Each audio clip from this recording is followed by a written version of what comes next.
That's actually false stuff. It's me. I told you I'm a jinx. This is Just We should have Juicy, done this at 2 in the morning and it would be perfect. with your host, And I would have on Richard eyeshadow. Curtin, on National Radio. Good afternoon, ladies and gentlemen, and welcome back to Just Keep Breathing. This is Take Two. My name is Richard Curtin. I'll be your host. My in-studio guest today, drag legend, female impersonator extraordinaire, You think? the many titles of Calexis Davenport. How are you, gal? I'm good. Thank you for having me. Again, take two. So, I'm not sure where we cut off, but we were talking about your family and how supportive they are. And in 2003, your entire family came to the pageant to watch you get crowned Miss Gay US of A at large 2003, 2004. Well, 10 years prior to that, when I first started, I wasn't old enough to be a contestant in Miss Texas America. And this is the year Whitney Page won. And I wasn't old enough to be a contestant. And Alan Gelman, who was the promoter for Miss Dallas that year, I got first runner up to Charity Case. Knowing that I was 19 years old, my parents had to be in the pageant in order for me to compete. And I ended up making, I think I was fourth to Whitney. Or was it Amazing Grace? I'm not sure. I try to. What year was it? 92, 90. I was a baby. And shortly after that, I won Miss Texas at large, and I wasn't even. I was barely 20. I just turned 20. And you had to have parental My parents had consent. to be with me in order for me to compete. And my mother had to, like, on my first prelims Miss Texas at large, I had to literally take a statement stating that I was allowed by my parents, if anything happened to me, that, they knew that where I was and the situation. So I turned 21 during my reign as Miss Texas at large. Because literally, drag started so quickly for me. It was like, literally, I went to do a talent night in Longview, Texas I was in college, and I went to Longview, did a talent night, won the talent night. Grandma Porky, who is still the show director in Longview, Texas, hired me that day. I was going to Longview every single Sunday thinking I was turning it, making $35, and I was thinking like, oh my God, this is what I want to do the rest of my life. I'm making money doing this, and it was just the weirdest thing. And then I got out of school for summer, came home, entered Miss Dallas at large on Wednesday. On Friday, I was Miss Texas at large. So, I never ever got the chance to like really be a newcomer. So, like everything I had to learn about being a female impersonator, I had to learn in 2 weeks. Because literally, my drag parents, Monty and Coco, former Miss Gay US of A, they literally taught me how to put myself together. Because, in all honesty, I didn't know anything about it. They would literally put me from head to toe. If Monty didn't put my pantyhose on, I didn't wear them. I didn't know anything about eyelashes. I didn't know anything about anything except I was to sit there and let them dress me up and push me out on stage and just have fun. That's all I knew. When did you start doing it on your own? Well, Coco. How quickly did they tire of that? To be Coco and Monty probably didn't. Monty, although Arthur's gone on, Monty still to this day has not.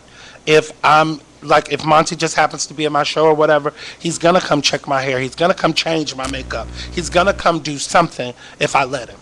To this day, he's never tired, and sometimes he thinks I'm tired of him because he still treats me like I'm 17-year-old Calexis, and I'm a grown-ass woman now, and things of difference it's a big difference. Does it bother you that he does that?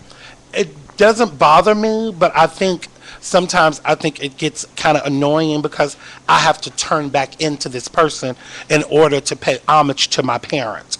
Because I do still respect him as my drag father, and he is always, even when he moved to Florida and I would go on bookings there, he would come and, this is my child, and, in his eyes, I think I'm still 20.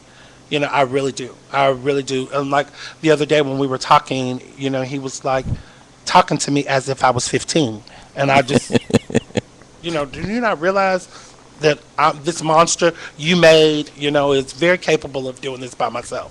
And so you were going to TCU Yes. and driving to Longview? I drove to Longview because my friends lived in Tyler. Like the only drag queens that I knew lived in Tyler, and they were all, and like a lot of the girls from like this area would go to this club in Tyler called Chez Vus. And it was like on this little dark road out in the middle of nowhere. I've been to Chez Vus. We would like Be go Pitiful there. performed there Yeah. once. It's like in the dark in like this little dank area, and everybody would go there, and it would be so much fun. I mean, it was like you would walk through all this darkness to go into this huge light, and I just met some of the most incredible people there. I met Racine Scott there. I met Sweet Savage there. I met Wendy Rochelle, who was the first person to ever like take me on a tour. I didn't even know how to put myself in drag good, but she had me like in this little raggedy car driving to Baltimore, Maryland to Washington, D.C. and all these places that I probably would have never, ever gone for years. But I'd already had the experience of going these places because of these people that I met in Chez Vus in Tyler, Texas. Me and Pitiful performed there once, and I think it was on was it the one that had the pool table that converted to the stage? Yes. Yes.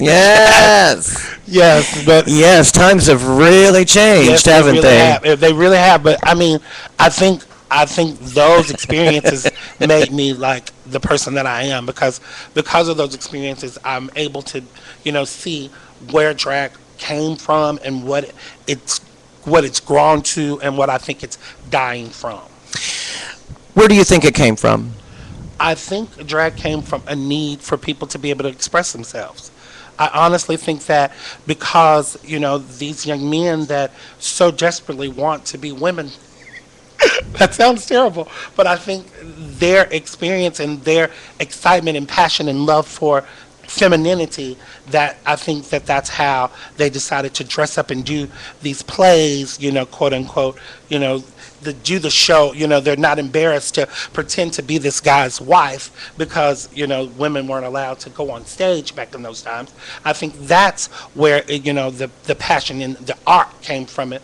But I do think that sometimes today, a lot of the people, the younger generation, don't realize that it is art. I think that because we've seen girls, that have transformed into almost metamorphosized into women, that they are thinking that that's what it takes to be a drag queen. And all it takes is some heart and some love of being on stage. And that's what I try to, instill in mine, my Davenport clan. That's what I try to instill in them, that it is still an art form. And so what do you think is dying? I think the respect for the art form is what is dying because they're not genuinely taught that it is art. Today, oh, she fish. She should be Miss America. Oh, she fish. No. Fish is working at Kroger. Fish is at home having babies. And the drag girl, the drag entertainer is bigger than life. She's flamboyant. She's out there. She's seen. And I don't think that that's really what today's youth are witnessing because every single person, they take a hormone Monday, Wednesday, they're on the show with pasties on. Their pasties the size of a nickel, but they're on stage. And that's what they're seeing. So people are systematically taught and they're conditioned to believe what they see. So if this is what they're seeing, this is what they think is right. Because literally, I've gone places where girls that I would never, ever, ever in life think that you are a showgirl, and she is what it is in that city. And you go on stage with your best stuff on, with your best makeup, your best hair, and they're looking at you like you're wrong because that's not what they're accustomed to. Right. People are conditioned to believe what they see. And if they're accustomed to bad drag, and in their eye, bad drag is good drag, that's what they're accustomed to. I think that there is. I think there's been a transition, and I think the transition has really been about, we're going to call it tranny drag, Right. for a lack of a better word. Yeah.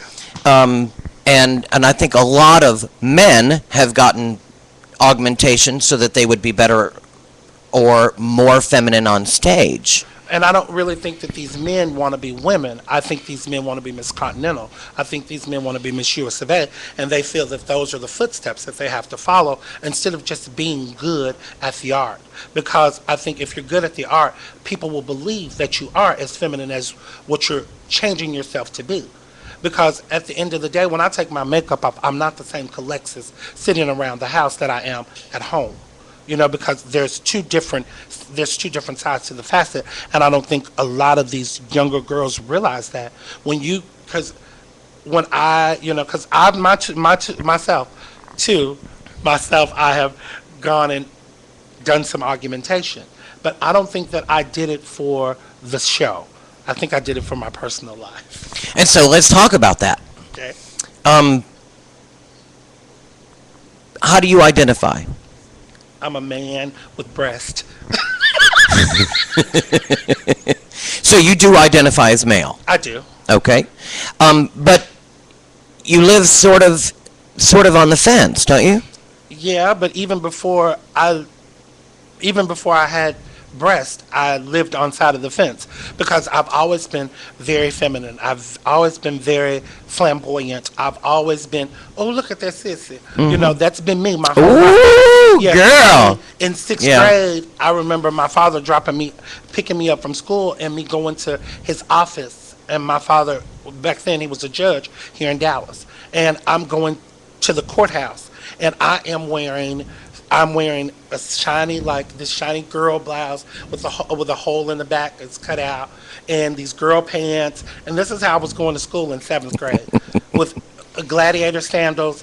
And I get out of the car, and I'm so embarrassed to go to my father's job because I know these people are going to be looking not only at me but at him.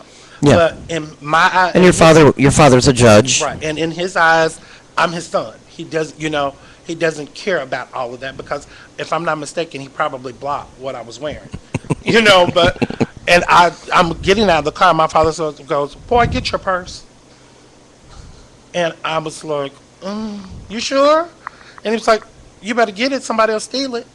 And I walked through his office with my purse, and but I guess being that, that helped me to be comfortable in my skin because the people that I really respected the most, they respected who I wanted to be. And it showed me that, as long as you're good with you, doesn't make a difference what other people think, as long as you're not being disrespectful. I've asked this question to many of my guests who are performers, maybe even somewhere toward the fence of transgenderism. Given the opportunity, 8, 9, 10, to start living as a female and start taking hormones, would you have taken it I did take them. at 8, 9, and 10? No, I'm talking as a Oh, child, okay, 8, no. 9, 10, maybe even to 12. No, because at 8, 9, and 10, I didn't even know what breasts were. I had a really, really, I didn't have a sheltered life, but I was a normal kid. Even though I was playing with a Barbie doll, I thought that's what I should be doing. And I wasn't taught that all boys are outside throwing a football. Just this boy was in the house making easy bake oven cakes with my sisters instead of playing out in the grass with my brothers and cousins. I didn't do that kind of stuff. Was it easier because you had sisters that you could play with? Do you, for instance, I only had brothers, and so I couldn't, I was sometimes scared to ask for girl things because I was a boy. And so not having sisters, I had to find girls or girlfriends who had easy bake ovens and Barbies to play with. Was it easier for you, do you think, because you had all of that readily available? No, I don't think it was easier because my sisters were bitches. They didn't want to share their stuff. They didn't want to share their stuff. So when we would go to Gibson's and Target and pick up our little toys, I would pick up a pair of cha-cha heels and fall out on the floor if I didn't get them. And and it would be my mother going, "No, boy, put that back." And my father would say, "Boy, if that's going to shut him up, get those shoes." Get those shoes. And that's just how I grew up. I didn't. So it's their fault you're so selfish and self-absorbed. Yes. Okay. It is. Now I'm clear. Yes, it is. I mean, they taught me, make yourself happy first, because if you're happy, others will be happy. And if they're not, Put a smile on your face Yes. to put a smile on others. yes, Very good. So, when you started performing, and really it came really quickly. really quickly. Really quickly. I mean, literally, I graduated from college. I got a, I didn't know that. You didn't? No, I didn't know that. I didn't thought know we it. had this I did not know it happened so fast. Yeah, and I like stopped for a little while because I did my reign. Like in the middle of my reign as Miss Texas at Large, I graduated from college. In that summer, I got a job working at Martin Luther King Center as a social worker. The most horrible month and a half of my life. Month and a half. Yeah, the most horrible month and a half of my life. It was so dank, so, there was nothing bright about the whole situation. And I was working with children.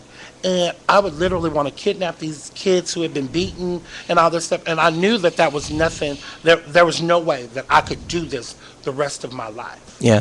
And then I went on I've been Miss Texas, trying to make sure I get these years, because all this stuff was kind of like, but anyway, I just remember I got a booking at this bar in Houston, Texas called the Boy Bar. It's closed now. Craig Henderson, who's the owner of Miss Texas US of A now, and he called and booked me, and he was like, I'll pay you $200, fly you down. And back then, that seems like, Yeah, that was a whole week work and I'm worth just of like, pay. are you serious? I went to that booking on Sunday.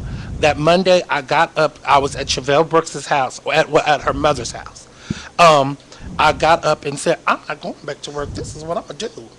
I'm going to do this this is what I'm going to do. This is what I'm going to do. This is what I'm supposed to be. Because otherwise, I think I would be crazy. I don't think that I could have handled going to work every day, leaving depressed. And I would witness how the people in the office were so dry, so, they were so non-approachable. Nobody there had any type of spirit. Nobody there had any kind of positive energy. It was just very dank and dry. It was kind of bottom of the barrel for everything. I mean, for it was just everyone. very, Yeah. and I've never ever been that type of person. I'm the type of person that if the party's boring and bland, I want to make it I want to be the life of the party. And it just got to the point where if I could not gel with any of these people in that office, so I had to get out of there. And after that one little booking, I said, no, God, this is it. I mean, and I was already, I'd already met people like Tommy Ross, and I saw what they were doing with their lives. So Jennifer St. John, she's a former Miss Texas, she literally took me and bought me a calendar, and she gave me phone numbers, and she goes, you call these different places and set up these dates. And, I never realized that this is art and business. Can be work. This is, I started to grasp what really female impersonation was for me. And that one booking changed my life. And I've so done it ever since. in high school, you were also in color guard, I was a cheerleader. cheerleader. Yes. Oh. How many boy cheerleaders were there? There were 3 boy cheerleaders and me. There were 3 other young men and myself. And how many girls? There were 12 girls. 12 girls And- and 4 boys. And Ish. 3 boys and me. And Alexis. 3 boys and me. It got to the point where our coach literally said, you're going to have to wear the mascot uniform, because if you want to do these dances the way the girls do them, because guys are structured to cheer and dance differently. I would learn exactly what the girls learned and did it exactly the way the girls did. And I would want to stand in front because I don't know it in back. I would want to be in front, and I would want to highlight myself. And I didn't realize what teams were then. I'm really not good still. Do you realize what teams are now? I'm better. I'm better. Now I just realize that I have to be the captain of the ship in order to work well on it. And And there's from growth. personal experience. And there's growth. Yes, growth. So I'm still growing. I will admit, every day I find that I grow more into the person that I'm destined to be. But this person that I'm destined to be is really boring, and I don't want to be them yet. Yet. Yet. So let's talk about your name, Alexis Davenport. Where did that come from? Oh, God. You know the story. I Richard. do. My first real boyfriend in high school, this young man okay, this is in the era of Dynasty. And Late 80s. yeah, as you know, I was always very, that way. And he would say that I always identified with with Alexis from Dynasty. So he said that if I was to ever change and become a girl, that my name should be Alexis. But I didn't want to be like one of those kind of names. I wanted my name to be something that everybody would recognize. So I was going to be Stephanie. I wanted to be Stephanie, but that was like, they were like, Stephanie. Stephanie. Mm. Ugh. You People know, are going to but- call you Step. Yeah, so anyway, and around the same time, there's a movie called Female Troubles that starred Divine. She played a character and her name was Dawn Davenport. And at the time, Obsession was my best friend. And Obsession and I had seen this movie, Female Trouble, and we decided that we were going to be Dawn and Taffy Davenport. These were going to be our names. And we go. Are you Dawn? No, You yes. were okay. Yes, and I was Dawn because she was a thief and a shit kicker, and so was I. That's another story, another show. But Don't make it a murder. don't make it a murder. Anyway, she and I had decided we were going to be Dawn and Taffy Davenport. And we go, this is when Whitney Page was having her talent night at the Blue Parrot, which later became Big Daddy's on Cedar Spring. Right. And we get there to sign up for the talent night, and we see that there's a girl on the show, and her name is Taffy.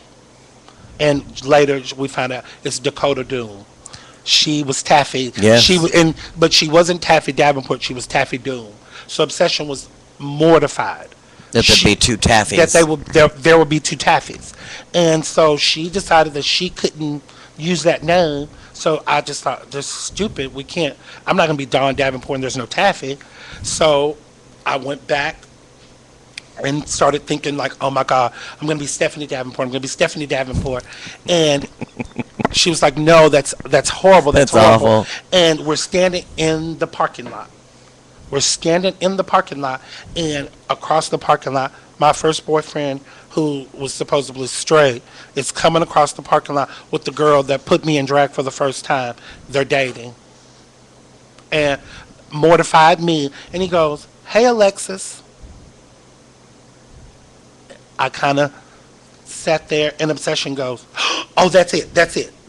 Alexis Davenport. And I was like, no. And I thought, and being that I knew, like, most of the people that I knew, like Wendy Rochelle, her given name was Wendell. I thought your given name and your boy name were supposed to be the same. Right. So I just threw the K because of what my given name is, and I'm not saying that. My given name, and that's how it all came about. So your given name starts with a K? Yes, it does. And so Alexis Davenport, let's talk about all your titles. Oh, God. You have been Miss Gay US of A at large. I have. You've been All-American Goddess at large. Yes. You've been Miss Gay Texas, US of A. You have been, don't you have an America title as well? I'm a former Miss Black America. Miss Black America. Yeah. And don't you have a preliminary to Miss Texas America? Do I? Yes. No. Did you know but you did compete. I competed in Miss Texas America when I was 19 years old, and I want to say if the title was Miss Tri-States America or something to that. I never even gave it up. They never had it again, and I was first runner-up to Racine Scott, and because Racine Scott had done she had some silicone work, they didn't allow her to compete in Miss Texas America, so I ended up getting the title. So you really didn't win it. No, the first thing I ever won was Miss Dallas USA at large. What's your greatest disappointment in a pageant? In a pageant? In a pageant. I don't have any. Because I've always realized that, when you go to these pageants, you're taking a gamble. I'm not going to always come out the victor, but I'm going to be victorious. Because I realize that I've always tried to make my own decisions so that I can't be mad at anybody else at the end of the day. So the mistakes that were made, I'm responsible for. Right. So I don't. Well, don't you look back at a pageant and go, "Pfft, I won that"? Oh yeah, several times. Because I look back at a pageant and I look back at the year you didn't win, and I think you won. Okay. But And I think it was the year prior to the year you won. yeah. Oh yeah, I say that all the time. I do. And the year prior to that, you were first runner-up as well. You were first runner-up 2 years in a row, and then you won it on the third the third time. Yeah. Um, But I think the third time was a given. I think that it was. I think you won it the third time. Yeah, I think. But I wanted thought to- you I won think it I the was second going- time. I was going to win anyway. I think I was going to win anyway. And that night, I don't think that I was disappointed. I think I was disrespected. I really do. I wasn't I don't think I was disappointed because of the fact that these people that are put there to critique me, just like they're humans. Yeah. And they saw things in somebody else that they didn't see in me because I wasn't their homegirl. And I'll just be blatant about it. I just feel Well, that. don't you think it's really kind of very difficult to judge what you see and not what you know? Yes. And is that what you're kind of saying, that sometimes girls are judged on by what they know? Yeah, and the thing is, you're only as good as your last pageant. And I don't care what you do, somebody's always going to compare you to the time, oh, she did it this way. That's why a lot of times it's better to always do new talents, because you'll be compared to the last time you did it. Right. Oh, she wore it out at this pageant, and this time she wasn't as good. Yeah. And it doesn't, and that's not fair. But once again, they're only humans judging you. And I don't like the word being judged. I don't, that's why I say a lot of times you're there to critique me, because only God can judge me. I don't like the fact that my title is to judge you. I can tell you things, I can help you, I can critique you, but I'm not judging you. But I also a judge think is supposed to be better than you. Yes, and I think a judge's position is also to help guide. Yeah. But there has to be a better word for it. Okay, but I think in all competition they call it judges. They do. And I think that it is up to the owner of the system or the contest Yes. to make sure that the judge's title becomes one of guidance and one of sincere appreciation for what you're doing. And that was the problem that I had with a recent judge who took it upon himself to use his position as a judge as a comedy tool, and not to appreciate even the smallest bit of effort that was put on by someone who'd never done a pageant before. But see, and also, you also have to look at that person and how they see the art of female impersonation. And that's why I removed all of his scores. Yeah. And struck all of those, struck them all for everyone, for everybody. We're talking about Willem Belli.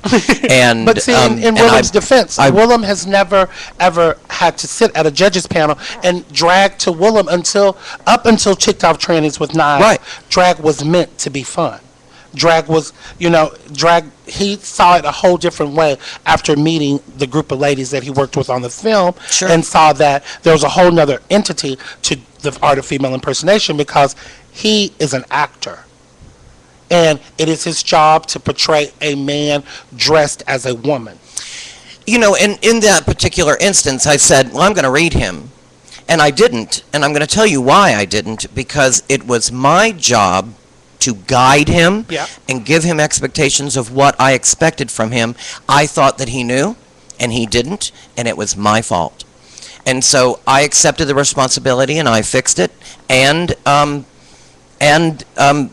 can't read him. Right. Because really, it was my job to make sure that he knew what his expectations were, and I did not give those expectations because I thought he knew them, and he didn't. And so it's my fault. And so I fixed it. But you're just human. Absolutely. And so what is your greatest accomplishment? What do you think your greatest accomplishment in drag is? Still being able to do it and be respected, be well-rounded, be well-received after doing it for 20 years. Because, it's very here today, gone tomorrow. But I think being that I was taught early on that this is business, the business part of creating a brand that people are interested in over 20 years, it's very hard to do.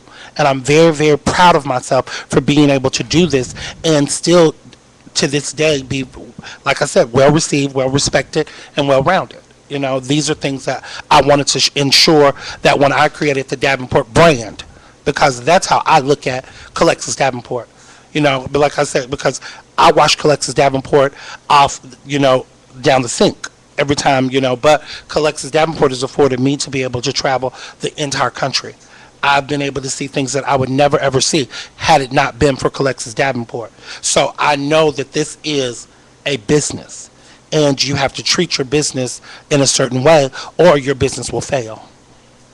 What is your advice to a new girl coming up? I'll tell you what mine is.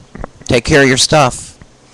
If you even put a quarter into a dress, treat it like it was $2,500, because that quarter comes back. It doesn't matter if it's a 1970s chiffon kerflama, or if it's a $2,500 beaded gown. Take care of your stuff, and it will take care of you. And see, and that's what I had to learn later in life. I had to learn later in life about taking care of my things because, like, you know, I've always felt that I had to have new stuff. I had to always reinvent the same thing. Like, how many times have you said to me, don't you have that costume in blue? You know, it's like, you know, I feel that I have to constantly put new things on stage so that I'll stay fresh. But what I didn't realize is the fresh comes from inside. You know, because I've been on stage where I'm literally going through motions. And, you know, I've stood at the side of the curtain and as soon as the music comes on, I put the smile on and light up. And, you know, and that's the thing that I, you know, I've always, you know, kind of patted myself on the back for, because on my worst day, I don't take it on stage with me. And a lot of people don't do that, especially when we have the opportunities to use a microphone. You know, because I'm blessed to be able to have emceed everywhere. And when I'm able to, you know, convey my message to a willing audience, it's really exciting when they take what I'm saying, they, you know, and they find humor in it, or when I'm being serious, they see that I'm being serious. You know, or if I'm being that way, they clock that. Yeah. And it's very refreshing to know that I'm able to spread my message that way. How did you learn to become such a great MC? I have no earthly I think it's idea. one of your greatest skills Thank you. is that you are really a top-notch, excellent MC. Thank you. You know when to be engaging, you know when to be serious, you know how to be serious, and you also know how to be nasty and vulgar and entertaining as hell.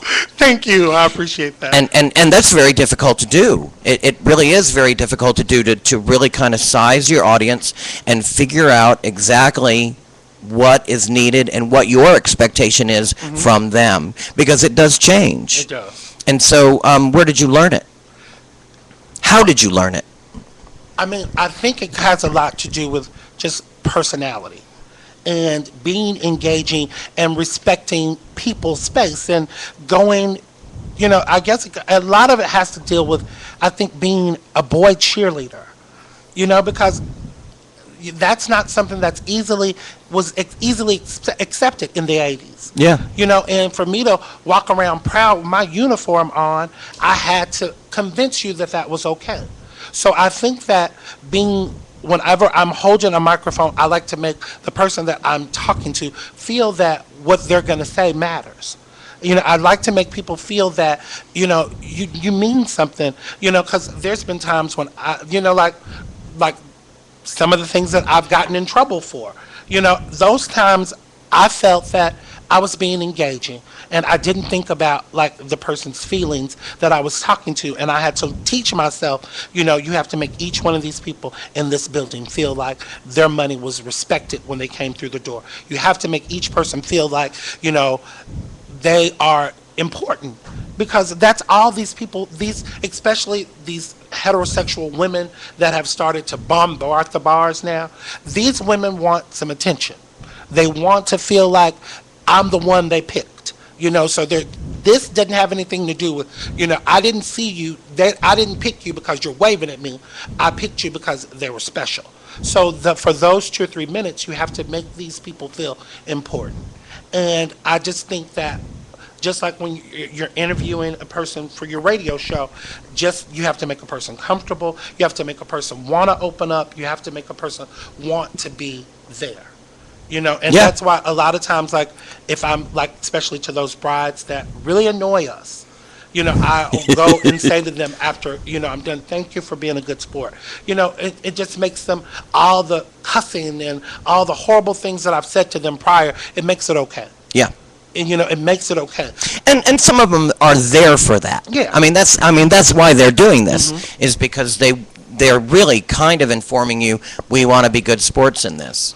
And, that's funny that you asked me, where did I learn to be a good MC? I don't know. I don't even remember ever being handed a microphone. But I do remember the first time that you handed me the microphone was probably the most horrible time ever, because I had seen Cassie, Donna, Valerie, all these people who had such control over that audience. Yeah. And there was no way that I was going to be able to compare. So I just realized that eventually you're going to have to do you. Yeah. And I would go on the stage and literally just not think about what I said, because I will say something and 10 seconds later not remember it. Yeah. Because if I Me try too. to write down something, it's not going to come out like I wanted. It's not going to be funny. It's not going to be anything that I expected. So if I just go out there with a clean slate and just allow myself to have a good time, there is the party. And I remember telling you, and Crystal, if you're going to work in this show, you're going to MC. So make this your friend. We're going to take a little bit of break. This is Just Keep Breathing with my in-studio guest, Calexis Davenport. When we come back, we're going to talk about the Davenport Dolls and Sahara Davenport. We'll be right back.